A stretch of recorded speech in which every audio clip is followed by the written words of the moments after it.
Hello student. Welcome to सरल classes. आइए इस वीडियो में हम करेंगे कक्षा 11वीं के फिजिक्स के अध्याय 10। इसका नाम है तरलों के यांत्रिक गुण। इस पाठ का सॉल्यूशन। इसके पहले वाले वीडियोस में हमने इसके ऑब्जेक्टिव टाइप क्वेश्चन और कुछ 3 अंकीय प्रश्नों का हल किया है। अब हम उसके आगे का जो हल है वो इस लेक्चर में करने वाले हैं। शुरुआत करते हैं। यहाँ पर प्रश्न नंबर 14 से पहले वाले क्वेश्चन हमने कंप्लीट कर लिए थे। अब हम करेंगे 14 नंबर के बाद आने वाले क्वेश्चन का सॉल्यूशन। यहाँ पर आप देख सकते हैं प्रश्न नंबर 14 पूछा है वायुयान किस सिद्धांत पर और किस प्रकार कार्य करता है, ये हमें स्पष्ट करना है। तो जो वायुयान होता है, जो हवाई जहाज होता है, वो बर्नौली के सिद्धांत पर कार्य करता है। ये तो इसका आंसर हुआ। किस प्रकार से कार्य करना है, किस प्रकार से कार्य करता है समझते हैं। आपने देखा होगा कि वायुयान के जो पंखे हैं वो इस प्रकार से बनाए जाते हैं कि एक तरफ से वो उनका जो ऊपरी पृष्ठ होता है, ऊपरी जो पोर्शन होता है वो बड़ा होता है और निचला जो हिस्सा होता है वो कम होता है। या सामान्य तौर पर हम बोल रहे हैं कि उनकी जो बनावट है वो मछली के आकार के समान होती है, ताकि वो जल्द से जल्द अपना रास्ते को पार कर पाए और आगे की ओर बढ़ पाए। तो यही वजह आपको यहाँ पर लिखना है कि वायुयान के पंखों को इस प्रकार बनाया जाता है कि उसके ऊपरी पृष्ठ की वक्रता अधिक हो और निचले पृष्ठ की वक्रता कम हो। सामने का भाग तथा पिछला भाग चपटा हो। तो ये तो उसकी बनावट होती है। अब बनावट होने से क्या होगा, और पंखों के ऊपर और नीचे वायु का जो प्रवाह है वो धारा रेखी प्रवाह होता है। यानी कि वायुयान की आगे से जो सामने से जो हवा आती है वो धारा रेखी आती है। इन पंखों की विशेष आकृति के कारण वायु को पंखों के ऊपर नीचे की तुलना में अधिक मार्ग तय करना पड़ता है। ऊपर उन्हें जो पंखे होते हैं उनको अधिक मार्ग तय करना पड़ता है बजाय नीचे के। अतः पंखों के ऊपरी भाग में वायु का वेग अधिक हो जाता है और निचले भाग में वायु का जो वेग है वो कम हो जाता है। तो यहाँ बर्नौली का प्रमेय काम करने शुरू कर देता है। तो बर्नौली के प्रमेय के अनुसार जहाँ वेग अधिक होता है वहाँ पर दाब कम होता है, और जहाँ वेग कम होता है वहाँ पर दाब अधिक होता है। तो इससे क्या होगा, तो अतः वायुयान के पंखों के ऊपरी भाग में दाब कम हो जाता है और निचले भाग में दाब अधिक हो जाता है। और इसी दाबांतर के कारण पंखों पर ऊपर की ओर एक परिणामी बल कार्य करता है, जो वायुयान को ऊपर को उठाने में सहयोग प्रदान करता है। और इस प्रकार से जो वायुयान होता है वो बर्नौली के सिद्धांत पर कार्य करता है और आसानी से अपने गंतव्य स्थान तक पहुंचता है। इसके बाद नेक्स्ट प्रश्न है,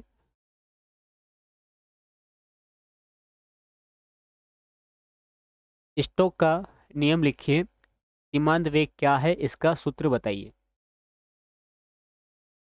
तो क्वेश्चन यहाँ साथ में पूछा है कि स्टोक का नियम क्या है और सीमांत वेग क्या होता है, दोनों को हमें बताना है। और जो सीमांत वेग है उसका सूत्र बताना है। तो स्टोक के नियमानुसार यदि कोई गोलाकार पिंड किसी श्यान द्रव वह होता है जो जिसके आपेक्षिक परतों के मध्य जो श्यान बल है वो, यानी कि जो आपेक्षिक विरोध बल होता है वो काम कम करता है, वो श्यान द्रव कहलाता है। तो किसी श्यान द्रव में नियत वेग से गिरता है तो द्रव का श्यान बल गोले पर उसकी गति की विपरीत दिशा यानी कि ऊपर की ओर बल लगाता है।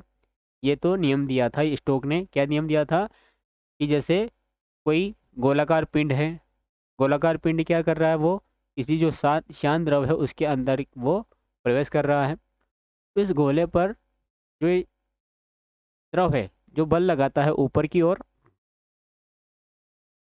क्या करता है, एक बल लगाता है। ये स्टोक ने नियम दिया था। और जो गोलाकार पिंड है ये नियत वेग से नीचे की ओर गिरना चाहिए। तो यदि कोई गोलाकार पिंड किसी शांत द्रव में नियत वेग से गिरता है तो द्रव का शांत बल गोले पर उसकी गति की विपरीत दिशा के विपरीत अर्थात ऊपर की ओर एक बल लगाता है। फिर आता है सीमांत वेग क्या होता है। तो इसी के अनुसार सीमांत वेग की डेफिनेशन यहाँ बनी हुई है कि जब कोई वस्तु किसी शांत द्रव में गिरती है तो उसके द्वारा प्राप्त अधिकतम नियत वेग को सीमांत वेग या फिर अंत्य वेग कहते हैं। दो नाम है इसके, दोनों नाम आपको ध्यान रखना है। सीमांत वेग भी से बोलते हैं और अंत्य वेग भी से बोला जाता है। और जो समान वेग है उसका सूत्र होता है v बराबर v equal to 2/9 r square t minus sigma कोष्टक में है जी इंटू में है बटे ईटा। तो ये यहाँ पर इसका फॉर्मूला आपको लिखना है। उसके बाद अगला प्रश्न है यहाँ पर,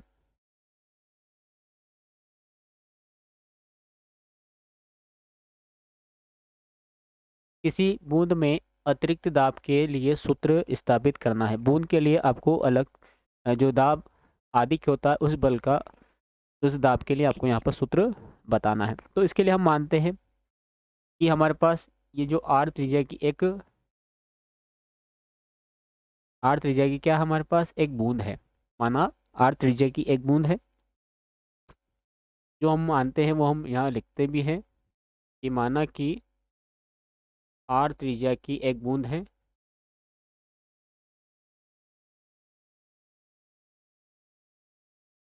और इस बूंद को यहाँ प्रदर्शित हमने किया है।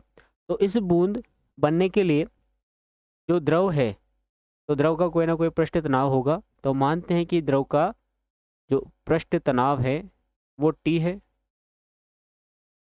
माना कि जो द्रव है उसका पृष्ठ तनाव टी है। बूंद के अंदर, बूंद पर दो दाब बल कार्य करते हैं, एक होता है अंदर, एक होता है बाहर। तो हम मानते हैं कि बूंद के अंदर जो दाब है वो P1 है और बाहर का जो दाब है वो P2 है। तो P1 दाब हम अंदर लेते हैं और P2 दाब हम बाहर लेते हैं। तो यही बात आपको यहाँ लिखना है। माना कि बूंद के अंदर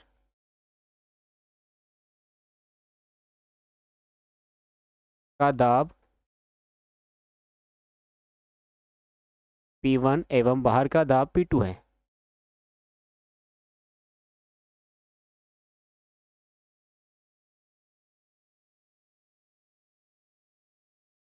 हमने यहाँ पे ये काम किया कि इस जो बूंद है इसको हमने दो भागों में बांट दिया। हमने दो भागों में क्यों बांटा? ताकि हम इसकी जो आवश्यकता अनुसार हम इसके दोनों भागों की तुलना आसानी से कर पाएँ। तो हमने यहाँ पर दो भाग इसके बांट दिए हैं और इसके अंदर जो है ये लिक्विड यानी कि बूंद पानी से बनी हुई है, तो इसके अंदर पानी भरा हुआ। अब यहाँ पर क्या होगा, इस बूंद के अंदर जो दाब रहता है यानी कि जो P1 दाब रहता है, वो दाब एक तो जो सरफेस टेंशन यानी कि पृष्ठ तनाव लग रहा है वो, और जो बाह्य दाब लग रहा है वो, इन दोनों बलों का जो योग है इनको संतुलित करके ये बूंद जो है वो बनाती है और इसकी आकृति गोलाकार होती है। तो हम यहाँ पर ये बोल सकते हैं कि बूंद के अंदर आंतरिक दाब, बूंद के अंदर जो आंतरिक दाब होता है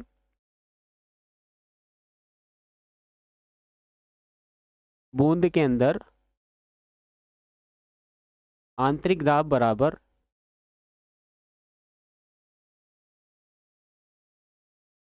बूंद के अंदर आंतरिक दाब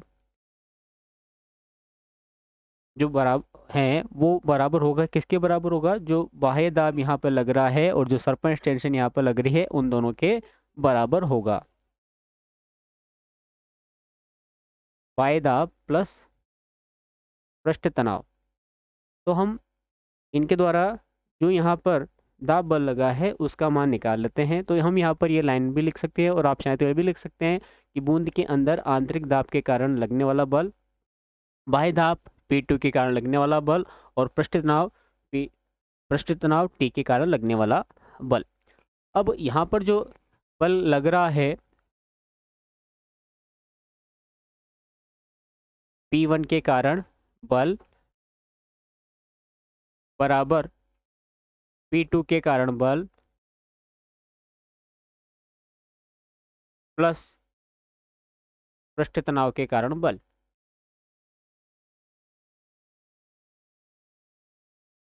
अब देखिए जो दाब बल लग रहा है वो डिपेंड करता है इसके क्षेत्रफल के ऊपर। तो हम लिखेंगे यहाँ P1 into pi are square बराबर होगा P2 के अंदर लगने वाला जो दाब बल है उसके।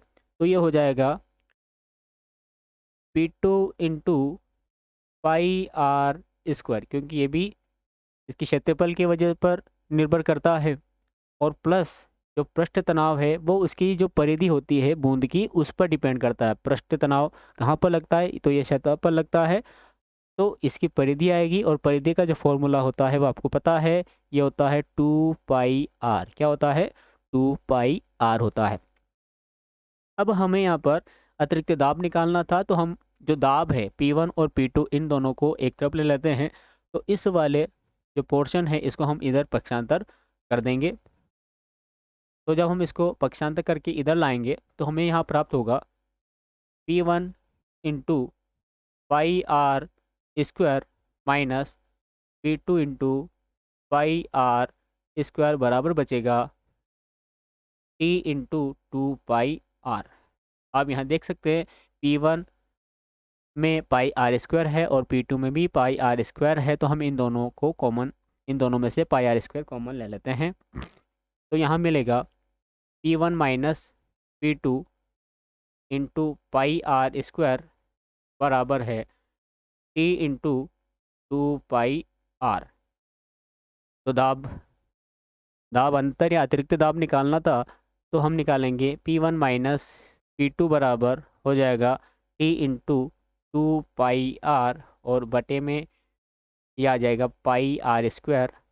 आप यहाँ देख सकते हैं इस पाई से ये पाई कैंसिल हो गया, और इस एक आर से ये जो आर दो बार था बटे के नीचे, ये एक बार कट हो गया। तो यहाँ पर जो मान बचा है P1 माइनस P2 का, वो हमें मिला 2t/r। क्या मिला है ये मिला है 2t/r।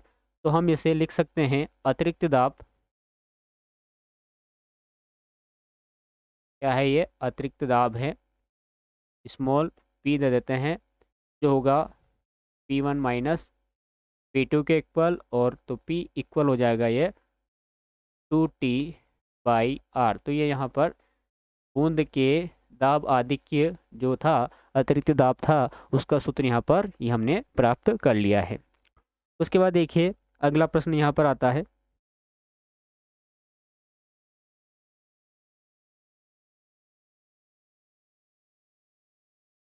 अगला प्रश्न पूछा है कि किसी आदर्श वायुयान के परीक्षण प्रयोग में वायु सुरंग के भीतर पंखों के ऊपर और नीचे पृष्ठों पर वायु प्रवाह की चाल 70 मीटर प्रति सेकंड और 63 मीटर प्रति सेकंड है। यदि पंख का क्षेत्रफल 2.5 वर्ग मीटर है, तो उस पर आरोपित उत्थापक बल ज्ञात करना है। उस पर आरोपित जो उत्थापक बल है, जिसे प्रणोद बल भी बोला जाता है, वो आपको यहाँ पर ज्ञात करना है। तो पहले जो दिया गया है उसको हम लिख लेते हैं। यहाँ पर क्या क्या चीज़ें दी गई है? तो एक तो यहाँ पर जो क्षेत्रफल है पंखों का वो दिया गया है, और क्षेत्रफल को हम रिप्रेजेंट करते हैं ऐसे। तो लिख देंगे ए बराबर 2.5 वर्ग मीटर दिया हुआ है, और यहाँ पर जो वेग है वायु प्रवाह का, तो ऊपरी पृष्ठों पर तो है 70 मीटर मीटर प्रति सेकंड, और निचले वाले पृष्ठों पर है 63 मीटर प्रति सेकंड। तो हम यहाँ लिख लेते हैं V1 इक्वल टू 70 मीटर प्रति सेकंड, और V2 लिख लेते हैं 63 मीटर प्रति सेकंड। ये हो गया। और वायु का घनत्व जो है वो भी दिया गया है, और घनत्व यानी कि डेंसिटी होता है, डी से रिप्रेजेंट करते हैं। तो डी बराबर हो गया 1.3 किलोग्राम प्रति घन मीटर। ये यहाँ पर जो मान दिए गए थे वो हम यहाँ पर लिख लिए हैं।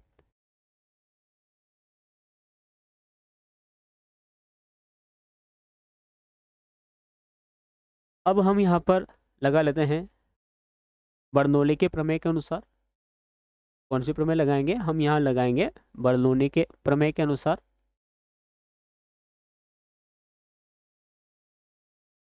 बर्नौली की प्रमेय के अनुसार हमने पढ़ा है कि जब कोई बर्नौली की प्रमेय के अनुसार जो वस्तु गति करती है, यानी कि जिसमें लिक्विड की बात होती है स्पेशली, तो यहाँ पर जो ऊपरी पृष्ठ है और जो निचला पृष्ठ है, वहाँ पर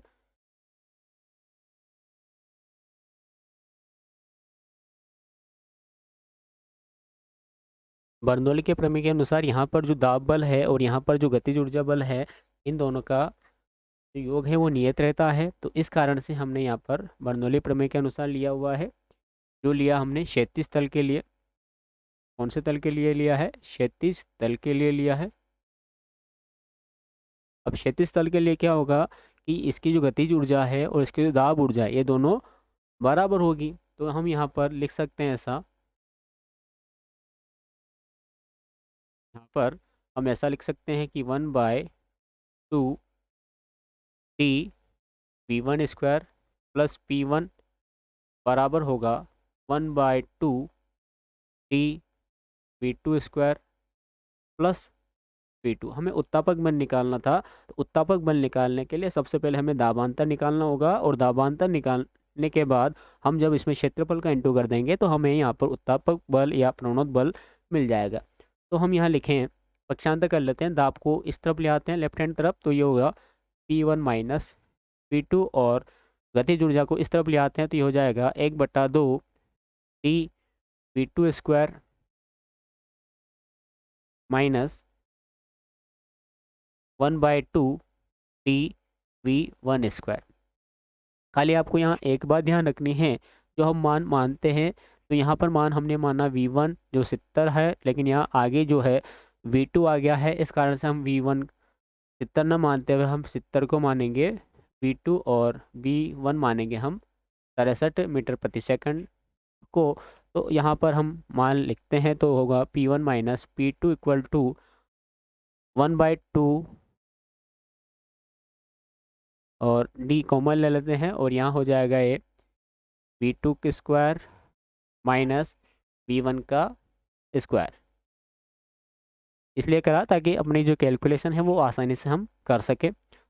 ये होगा P1 minus P2 equal to, value जहाँ लिख देते हैं तो 1/2 दाब D, यानी कि इसका जो घनत्व है वायु का वो हमें लिखना है, जो कि है वो 1.3। इसके बाद B2 का स्क्वायर यानी 70 का स्क्वायर हमें लिखना है, माइनस B1 का स्क्वायर यानी कि 63 का स्क्वायर हमें यहाँ लिखना है। तो ये हो जाएगा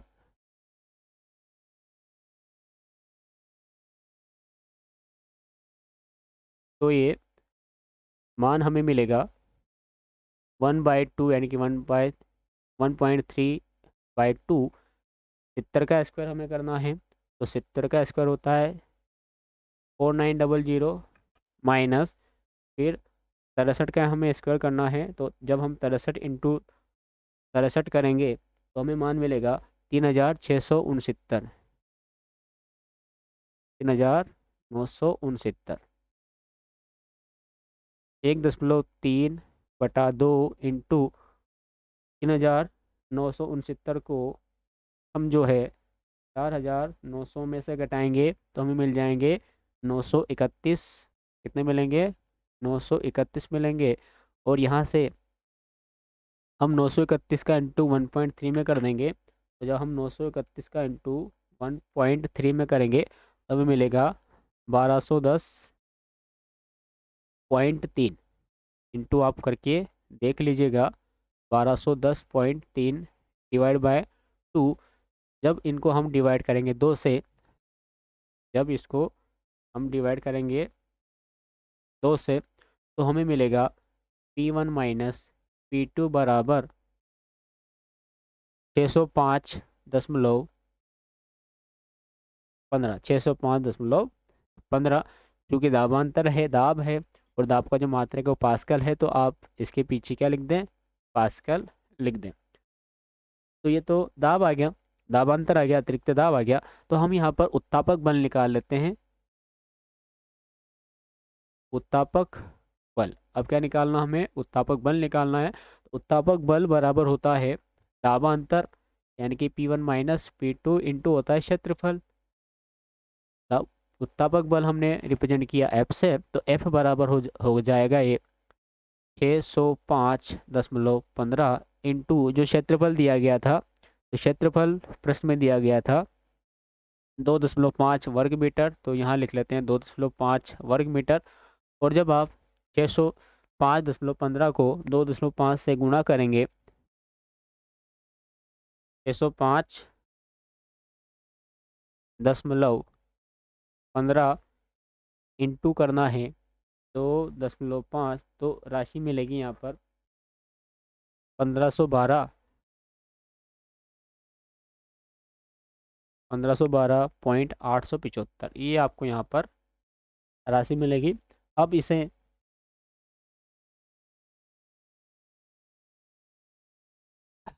इसे आपको मानक रूप में लिखना है। ये भी आपका जो आंसर है वो सही है, न्यूटन में रहता है दाब।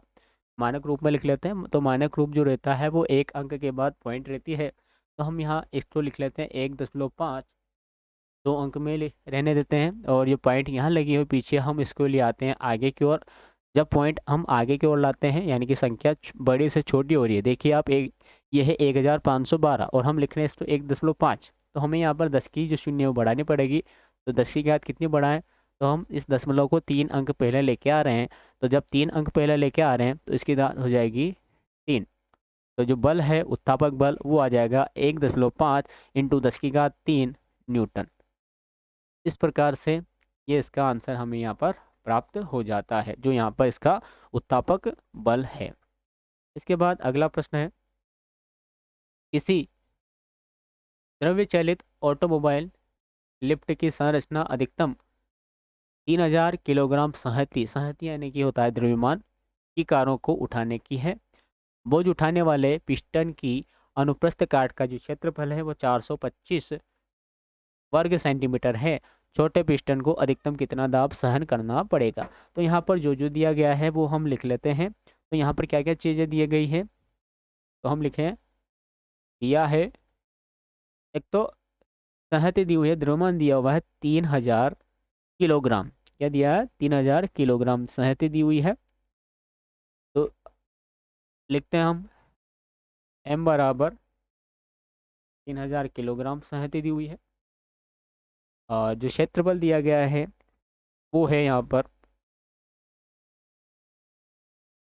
क्षेत्रफल है यहाँ पर a बराबर 425 वर्ग सेंटीमीटर, तो हमें इसको मीटर में चेंज करना है, तो ये हो जाएगा 425 इंटू वर्ग सेंटीमीटर, यानी कि सेंटीमीटर 2 बार है, तो यहाँ लिखेंगे 10 की घात, आप चाहें तो -2 इंटू -2 कर सकते हैं वर्ग मीटर लिखने के लिए, और यदि आप चाहें तो हम लिख लेते हैं 425 इंटू 10 की घात -4 वर्ग मीटर। क्योंकि ये वर्ग मीटर है, यदि एक बार खाली मीटर होता है तो हम 10 की घात -2 लगाते हैं, क्योंकि 1 सेंटीमीटर में 10 की घात -2 मीटर होते हैं। ये क्षेत्रफल है, इसलिए यहाँ पर आएगा -4।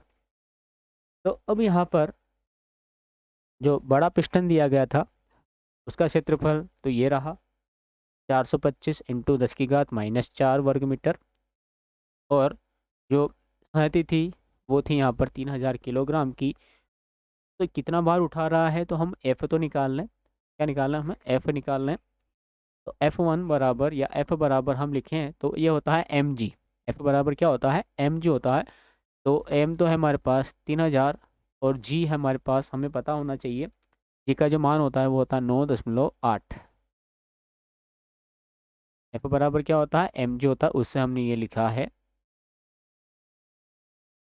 तो ये होगा 3000 इंटू 9.8, और बल जो है ये न्यूटन में रहता है, तो इंटू न्यूटन लिख लेते हैं। अधिकतम कितना दाब सहन करना पड़ेगा, तो दाब हम निकाल लेते हैं। तो दाब का जो फॉर्मूला होता है वो होता है बल बटा क्षेत्रफल।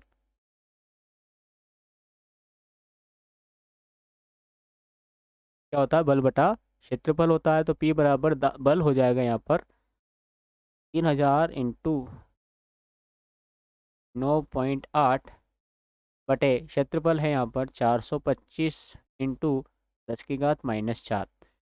इस कैलकुलेशन को सॉल्व करना है, ये मैं आपके ऊपर छोड़ता हूँ। और जब आप इस कैलकुलेशन को सॉल्व कर लेंगे तो इसका जो आंसर है वो आ जाएगा, दाब का मान 6.92 इंटू 10 की घात 5। फिर भी यदि नहीं होता है, कैलकुलेशन में कोई समस्या आती है, तो आप कमेंट कीजिएगा, इसका जो फुल सॉल्यूशन है वो आपको टेलीग्राम चैनल पर प्रोवाइड करवा दिया जाएगा, वहाँ से आप विजिट करके देख लीजिएगा। इसका मान आएगा 6.92 इंटू 10 की घात 5। दाब है, दाब का मात्रक होता है पास्कल। क्या मात्रक होता है, पास्कल मात्रक होता है और इसका जो आंसर है ये बन जाएगा।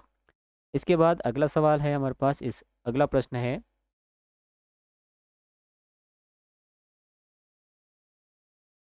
बड़ा अच्छा प्रश्न है, आम जिंदगी में ये यूज होता है हर बार।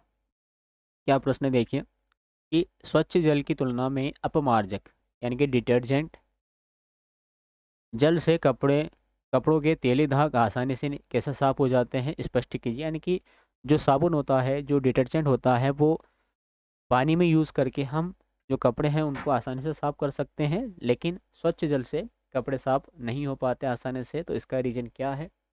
इसका रीज़न हम यहाँ समझते हैं। देखें, जो शुद्ध जल होता है, शुद्ध जल की अपेक्षा साबुन के घोल का जो पृष्ठ तनाव है वो कम हो जाता है। जब हम शुद्ध जल रहता है तो उसका पृष्ठ तनाव ज़्यादा होता है, और जब हम उसमें साबुन को घोल देते हैं तो उसका जो पृष्ठ तनाव है वो कम हो जाता है। अतः साबुन के घोल की बूंद शुद्ध जल की तुलना में कपड़े के अधिक क्षेत्रफल पर फैल जाती है, क्योंकि अब हमने जो शुद्ध जल था उसमें साबुन मिला दिया तो उसका पृष्ठ तनाव कम हो गया। जब पृष्ठ तनाव हो गया तो वो जो कपड़ा है उसकी अधिक क्षेत्रफल पर फैल जाती है।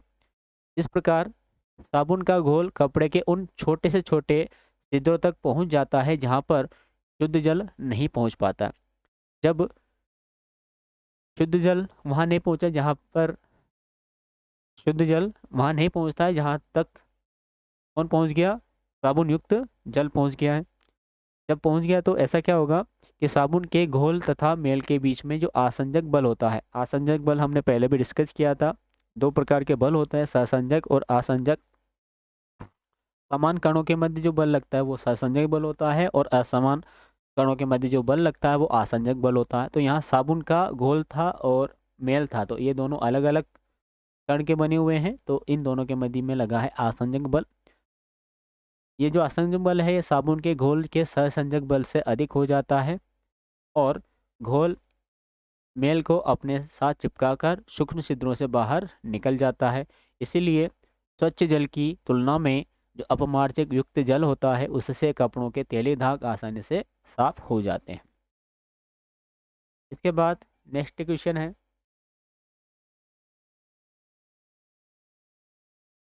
तेज हवा चलने पर टीन की छत क्यों उड़ जाती है? प्रश्न है कि जब आंधी तूफान चलते हैं जो घरों की छत होती है टीन की बनी हुई, वो क्यों उड़ जाती है, ढलान क्यों उड़ जाते हैं? तो इसका कारण इस प्रकार से हम लिखेंगे कि तेज आंधी तूफान के समय वायु छत के ऊपर बहुत तेजी से बहती है।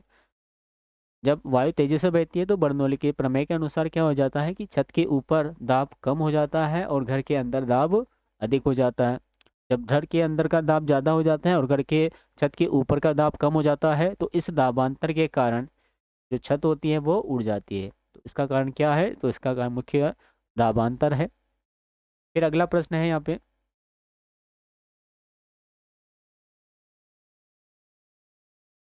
तरल दाब किसे कहते हैं? इसका मात्रक और इसका विमेय सूत्र लिखना है।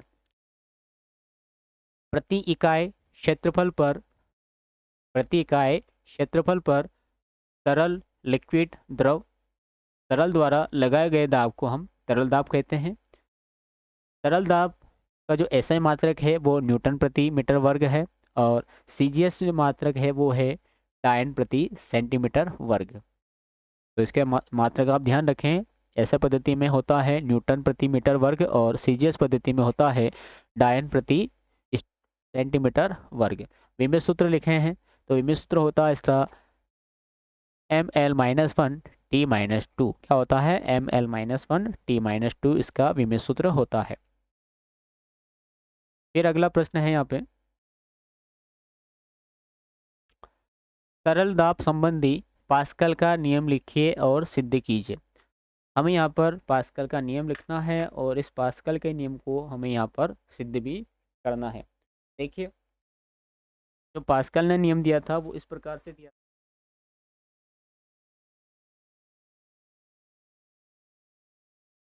यदि किसी घिरे तरल पर कहीं भी बाहर से दाब लगाया जाता है तो यह दाब सभी दिशाओं में समान तथा उतना ही संचरित हो जाता है। यह पास्कल ने नियम दिया था कि जितना हम द्रव के अंदर कोई लिक्विड है उस पर बाहर से दाब लगाते हैं, तो इस दाब जो है ये सभी दिशाओं में समान और उतना ही संचित हो जाता है जितना कि हम उस पर दाब बल लगाते हैं।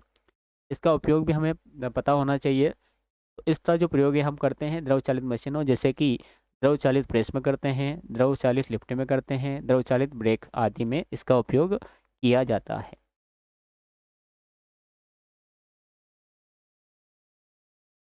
अब सिद्ध करना है तो सिद्ध हम कर लेते हैं इसको।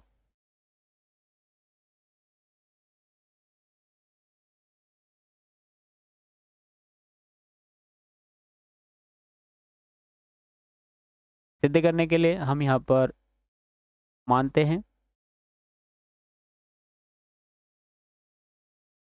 हमने माना कि कोई एक बॉक्स है और उसके अंदर यानी कि एक टब है, जैकेट है, उस जैकेट के अंदर पानी भरा हुआ है, लिक्विड भरा हुआ है, इस प्रकार से।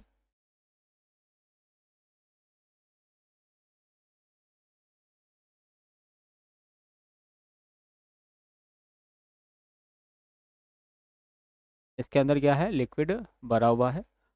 हमने इस पर एक बेलन जो था, लंबवृत्तीय बेलन था, उस बेलन को यहाँ पर संतुलन की अवस्था में रखा हुआ है। इस बेलन को क्या करा हमने, संतुलन की अवस्था में इस द्रव के अंदर जो है रखा हुआ है। तो ये संतुलन की अवस्था में कब होगा, जब इसके जो फलक हैं, मानते हैं कि ये जो फलक है इसका, ये ए फलक है और ये इसका जो है बी सिरा, इसका बी फलक है। इस बेलन जो है, इस बेलन का जो क्षेत्रफल है वो ए हमने माना हुआ है, बेलन का क्षेत्रफल हमने ए माना हुआ है। इस इधर इस नाम दे देते हैं हम O1। तो यहाँ पर जो दाब बल लग रहा है वो F1 है और यहाँ बल लग रहा है वो F1 है, और यहाँ इस बी पर जो बल लग रहा है वो F2 बल है। दाब की बात करें तो इस ए सिरे पर इसका जो दाब है वो P1 है, तो बी सिरे पर जो दाब है इसका वो P2 है। क्षेत्रफल दोनों तरफ का सेम है। तो यहाँ पर इस O1 पर जो कार्य करने वाला बल F1 है, तो यहाँ पर हम दाब बल निकाल लेते हैं।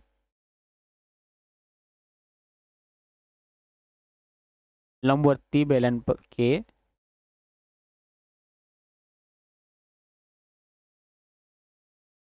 सिरे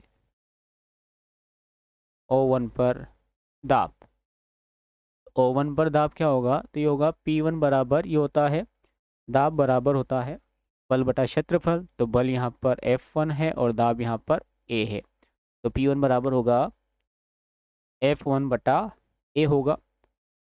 समीकरण नंबर हम इसे 1 दे देते हैं। फिर ऐसा ही हमें बिंदु Q1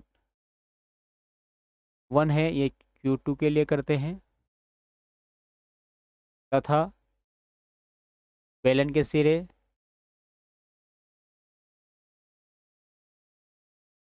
सिरे O1 O2 पर दाब, तो O2 पर दाब कितना होगा, तो ये हो जाएगा P2 बराबर F2 बटा A। समीकरण नंबर हो जाएगी ये, तो समीकरण नंबर ये हो जाएगी। तो अब हम समीकरण 1 और समीकरण 2 से, है ना, समीकरण 1 और समीकरण 2 से इन पर जो बल है वो बल निकाल लेते हैं। समीकरण 1 से और 2 से बल निकाल लेते हैं।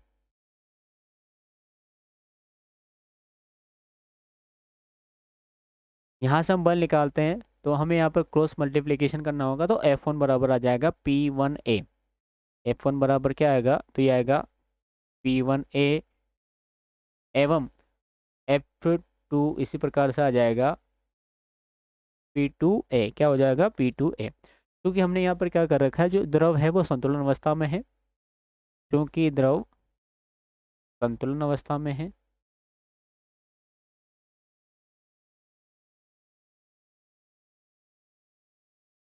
अब चूंकि द्रव जो है संतुलन अवस्था में है, इसलिए क्या होगा कि जो बल है F1 और जो बल F2 है ये दोनों संतुलित अवस्था में होंगे। इन दोनों के वैल्यूज़ हम रखते हैं यहाँ पर। जब वैल्यूज़ रखेंगे तो हमें मिलेगा P1A बराबर P2A, ए से ए कैंसिल हो गया, तो ये होगा P1 बराबर P2, यानी कि दोनों पर जो दाब बल है वो बराबर लगेगा। तो यही जो पास्कल का नियम था वो इसी प्रकार से है। अतः बेलन के सिरे O1 व O2 पर दाब समान है, और यही क्या है, और यही पास्कल का नियम है जो हम यहाँ सिद्ध कर रहे थे।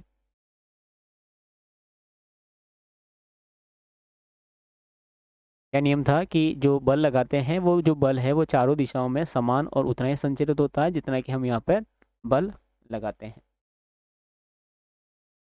इसके बाद अगला प्रश्न है, द्रव चलित लिफ्ट की रचना और कार्यविधि लिखिए। तो इस क्वेश्चन जो है ये 2 बार छपा हुआ है। इसका जो आंसर है वो हम अगले वाले जो क्वेश्चन में करेंगे। अगला है, किसी द्रव की दाब ऊर्जा किसे कहते हैं। दाब ऊर्जा की परिभाषा आपको यहाँ लिखना है। तो इस प्रकार से हम लिखेंगे कि किसी द्रव या तरल में दाब के कारण जो ऊर्जा निहित होती है उसे द्रव की दाब ऊर्जा कहते हैं। जो ऊर्जा निहित होती है किसके कारण होती है, दाब के कारण, उसे हम क्या बोलते हैं, उसे हम बोलते हैं द्रव की दाब ऊर्जा बोला जाता है। अगला प्रश्न है यहाँ पे,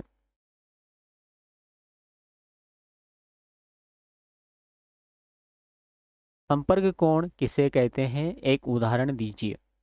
तो तरल तथा ठोस के स्पर्श बिंदु से तरल की सतह पर खींची गई स्पर्श रेखा तरल के अंदर डूबी हुई ठोस की सतह के साथ जो कोण बनाती है उसे संपर्क कोण या फिर स्पर्श कोण कहा जाता है। क्या है कि तरल तथा ठोस के स्पर्श बिंदु से तरल की सतह पर खींची गई स्पर्श रेखा तरल के अंदर डूबी हुई ठोस की सतह के साथ जो कोण बनाती है उसे संपर्क कोण या स्पर्श कोण कहा जाता है। उदाहरण के लिए लिखना है हमें, उदाहरण, जल व पारे के मध्य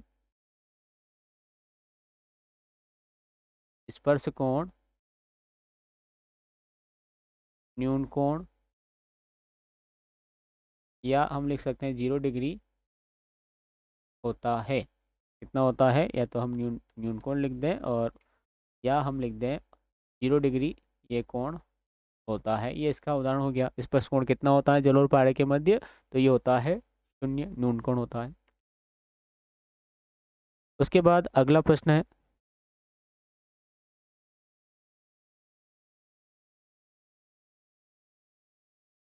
उदाहरण इसके स्पर्श कोण के आपको ऑब्जेक्टिव जो क्वेश्चन है उसमें भी मिल जाएंगे, वहाँ पर भी आप देख सकते हैं। यहाँ हमसे प्रश्न पूछा है कि द्रव चालित लिफ्ट क्या होती है, इसकी रचना व इसकी कार्यविधि समझाइए। तो देखिए, रचना क्या होती है, कार्यविधि क्या होती है, वो हम समझते हैं। तो द्रव चालित लिफ्ट तो यह पास्कल के नियम पर आधारित होती है।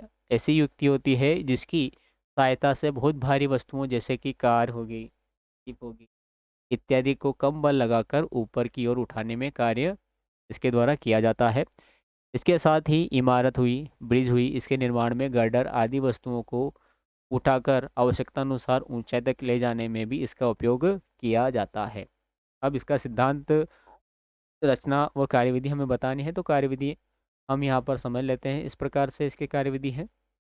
देखिए, आपके सामने यहाँ पर एक लिफ्ट जो है, द्रव चालित लिफ्ट, उसका डायग्राम प्रदर्शित है, आप देख सकते हैं यहाँ पर। तो यहाँ आप देखेंगे तो हम मानते हैं कि चित्र में एक हाइड्रोलिक जो लिफ्ट है वो प्रदर्शित है। इसमें 2 बेलनाकार बर्तन है, आप देख सकते हैं। एक पहला बर्तन ये वाला हुआ जो हम मानते हैं ये बर्तन एक्स है, और एक बर्तन ये वाला हो गया बड़ा वाला जो बर्तन यहाँ वाई है। ये दोनों जो है इस टी आकार की नली से जुड़े हुए हैं। उल्टा टी कर दें तो उसकी आकार की नली से ये आपस में जुड़े हुए हैं।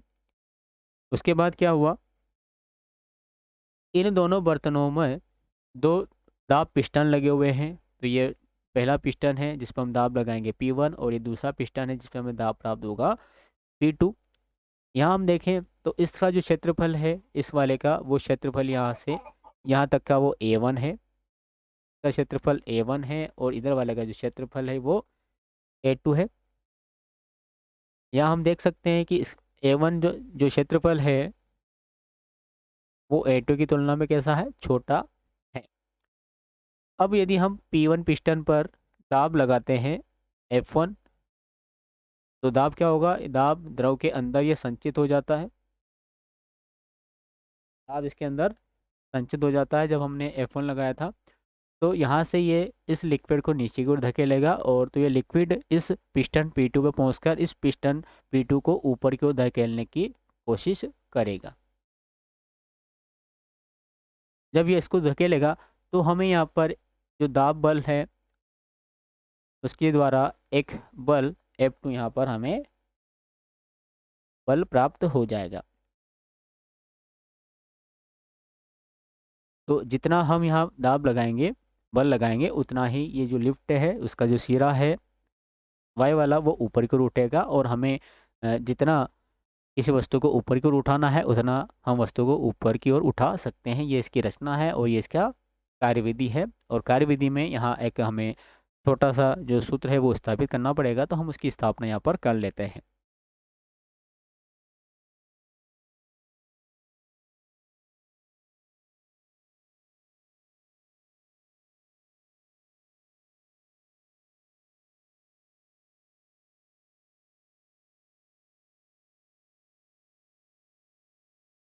देखिए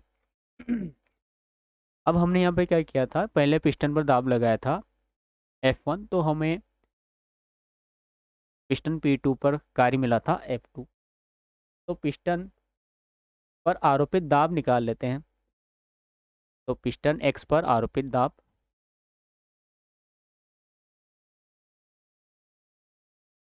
या पिस्टन P2 P1 लिख लेते हैं, जैसा भी आप लिखना चाहें।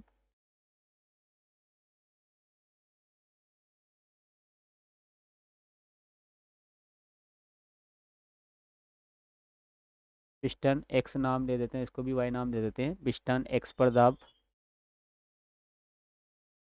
तो दाब कितना होगा, तो ये हो जाएगा P1 बराबर F1 बटा A1, ये दाब होगा। तो जिसके द्वारा क्या होगा, जिससे पिस्टन Y पर प्राप्त दाब,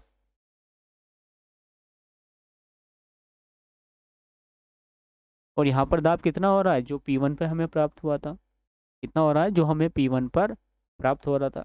यानी कि हम लिख सकते हैं यहाँ पर F1 बटा A1, क्योंकि जितना हम यहाँ बल लगा रहे थे उतना ही यहाँ पर हमें कार्य मिल रहा, जो दाब बल है वो मिल रहा था। तो यानी कि ये हो गया। इसलिए पिस्टन P2 पर बल कितना होगा, अतः पिस्टन Y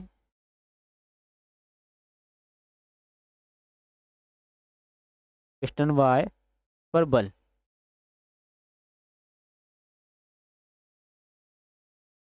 यानी कि F2 ये होगा दाब इंटू क्षेत्रफल। क्या सूत्र है इसका, ये है दाब इंटू क्षेत्रफल। तो F2 दाब कितना है, तो ये है F1 बटा A1 इंटू क्षेत्रफल इसका है A2। क्षेत्रफल इसका क्या है, A2 है। या हम लिख सकते हैं F2 बराबर क्या होगा,